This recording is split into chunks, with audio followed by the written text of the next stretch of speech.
Well, apparently, I'm not a good judgment of weather. This, I thought it was warm enough. Didn't realize there's going to be snow out here. I want snow. Welcome back to the channel, everybody. This is Henry. I am at Cat Lake. It's been a month since I've been in the water. I had footage that I recorded previously, so I've been pumping out video every week. But I had my dry suit out for repairs, and I replaced the cuff on my dry suit, the dry cuff portion. So we pretty much figured out, and I'll take you up to the truck and show you what I'm talking about. I pretty much figured out what the problem might be. So I am at Cat Lake. The water is quite high, obviously because of rain and snow runoff or whatever it's called. There's no feeder into this lake, so it's not like there's a stream that runs into it.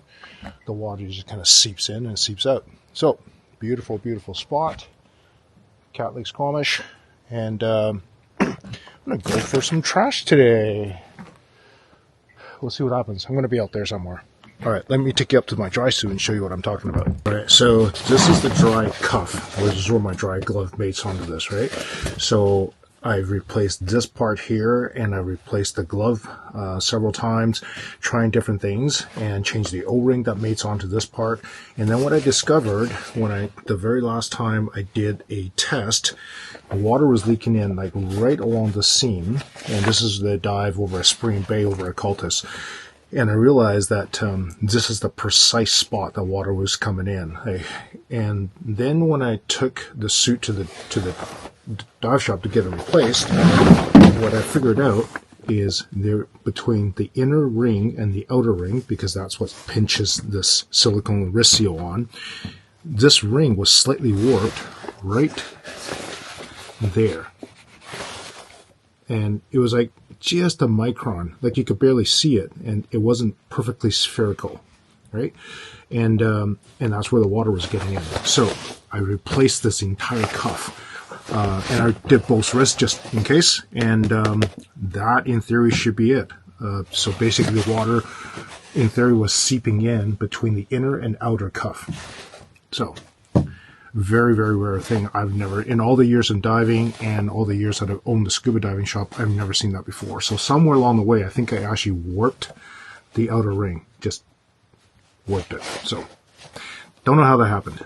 Anyway, I'll see you guys in the water, and show you, well, first of all, hopefully it just stays dry, and I will see you guys afterward the dive and show you what I get. So to test my glove, I simply just dipped my right hand into the water, and it did not flood. It's pretty instant, the previous leak, so right away I knew that the problem is probably solved. So, and of course, as I descend in the water column, I'll know like within a few seconds, right? And everything was fine. Otherwise, you would have seen me just bail from this dive, because there's no way I can continue on with 4-degree cold water seeping into my suit. So this area immediately underneath the dock I previously cleaned, and obviously there's always going to be 1 or 2 items that I didn't see previous dives just because of silt or whatever. So plan for this dive to drop down on a slightly different angle that I don't usually travel. Usually I go down kind of to diver's right. This time I went diver's left, kind of traversing along an angle. You can see here I'm dropping down pretty quick, and it gets dark pretty quick because I am on the shaded side of the lake. So I'm sure actually I've been to this side of the lake before, but obviously I just don't see every single thing. Right here you can see me, I'm picking up what is now I call a swamp beer. So this one here is a Smirnoff something, just to kind of put the light on it, show you there's actually liquid, and it was actually very clear. I could actually see that it's not just lake water. The cap was still on it. So funny little hat there, and then continuing on, literally just, I don't know, 10, 20 feet away, I picked up, oh, look at this. It's a Corona with a cap still on it, just checking it out, and right in front is another bottle. Oh, the person who flipped their raft or whatever must have been pretty sad. Their beers were gone. So there's a couple of bottles of full Corona. This was pretty deep. Let me just grab the light here and show you. Yeah, I really thought these were in really good shape, and this was deep. This is probably like, I think, around 60 something feet. And obviously, I believe the pressure is equivalent or greater at that depth than what's in the bottle. So I wasn't overly confident that the content was going to be good. So I ran into a paddle. This is at the deepest part of my dive, I think around like 90 feet or so. Wasn't too happy about finding the paddle at that depth, just because I know now I have to carry this whole thing for this entire dive, and or for the remainder of the dive, 91 feet there. And I ran into this little thing. Wasn't sure what it was. And I thought, oh, that's really, really weird. Couldn't quite figure it out. But definitely now it's becoming more problematic for me, as you can see, because now I got my hands full. I'm trying to deal with 2 items that I can't really store. Really just like finding long items like this without an ability to sort of hand things off to somebody at the surface. And I think this is like one of the first times I ever found a Pacific Pilsner. And as you know, Pacific Pilsner is a sponsor of this video. So I just thought it was kind of funny that I found it. So I'm getting pretty cold in the water here for reasons I will reveal later on in the video. If you look really carefully, you can actually see my hands shaking from the cold. Water temperature is about 4 degrees, and I'm just boogieing my way all the way to the surface as quick as I can, do my safety stop. You probably saw below me was actually a couple of beer cans, but I actually just ignored them because I knew that I needed to get to the surface as quickly as possible. 16 feet doing my safety stop, 2 more minutes to go, 23-minute total dive time. Deepest part of the water was around 92 feet. And here comes the struggle. And I didn't know where I was when I was in the lake, but when I surfaced, I realized I was right next to the dock. I was kind of planted that way, but I wasn't 100% sure. So here's a struggle working on my own. Get the 2 paddles up, get the 3rd paddle up, trying not to drop anything. Got to get 1 fin off so I can get a foot onto the ladder, and then try to get this. And so I still have a fin on my left foot, I think it was. And obviously, trying to climb the ladder with a fin on is very difficult, but I needed to get this bag onto the dock without dropping it. Okay, I gotta fess up. I'm so cold because I forgot my dive underwear. I'm in my shorts, and so normally under my dry suit I wear a it's like a thermal layer, kind of like a snowmobile suit. It's got what do you call it, loft, just a ton of insulation. I drove all the way out here and I wanted to get in the water and test my Dryglove so bad. Oh, I'm shaking so hard. I've never been so cold in my life.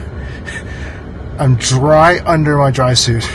That's the good news. The bad news is like I'm shaking so bad because I was just in my shorts, in my dry suit, and I lasted 20 minutes. Oh, I gotta put my camera down. Sorry guys. Holy cow. I got the truck started and trying to warm up, got my seat warmer on, got the heat blasted. Just give me a sec, guys. I'll get back to you.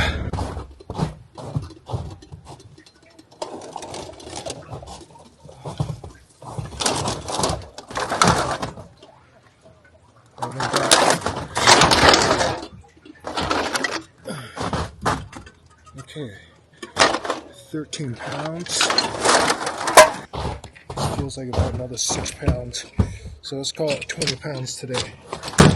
Okie dokie, here we go. So we got 50 cans, 1 swamp beer, palm bay, strawberry, whatever. 6 glass bottles, 2 of which are Coronas and 1 Smirnoff, whatever it is. So 3 swamp beers, 3 pairs of sunglasses, 1 swim goggle, hat, and kind of a toy hat thing, 1 cup. Got 2 paddles. This is this Body Glove stand-up paddle board is still good. And then I don't know what this is. This is I want to feel like, or I want to say this is kind of like a homemade propeller. This spins freely, and this side it kind of looks like this could be stuck into like a power drill attachment kind of thing. So maybe somebody had a homemade propeller thing going on. If you can figure out what that is, and this is just like a little conduit pipe thing. So Yeah, I don't know what that is. There we go, 20 pounds of trash. Brought to you by Pacific Pilsner. You've seen this before. Cool little sign that we got. All right, folks. Thank you so much for sticking with me for another one. Oh, I'm starting to warm up a little bit now. I wish I was on the sunny side, but this side always has more trash. I don't really know why, but there's a lot more trash in there. And in the video, I think I'll talk about it. But basically, I bypassed a lot of trash on my way up because I wanted to come out of the water, knowing very well that I was getting hypothermic. I was turning hypothermic, and then by the time I got to my safety stop, I was hypothermic, and which means fine motor skills, I start to shut down, start to lose it, and I would be incapable of doing performing certain tasks, which would be obviously unsafe. So I want to get out of the water as quickly as possible, and as it were, I had to go into my truck and with the engine running and warm up. So anyway, there you go, 20 pounds of trash. My dry suit my dry glove is no longer leaking, and man, am I ever happy for that. What a weird little leak thing. Anyway, thank you so much for my Patreon supporters. Thank you for Pacific Pilsner for sponsoring the dive, and thanks for Lime Bike for helping us out as well too. All right, you guys, see you guys in the next one.